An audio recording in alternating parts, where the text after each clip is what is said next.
How to log in Google without verification code. Hey everybody, welcome back to the channel. In today's video we are going to learn how we can log into Google without verification code, so make sure to watch the video till the end.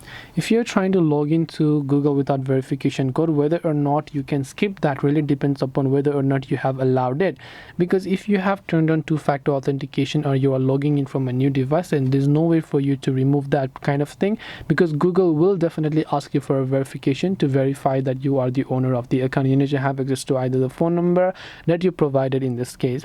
Now, unless you have not turned on two-factor authentication and you just have your password and your email address set, you can just tap on the next option there and you can go ahead and then directly log into your account here by simply entering your login details, then just tapping on the next option here. And once you tap the next option, you will then be able to go ahead and then basically log into Google without verification, unless you've turned on two-factor authentication.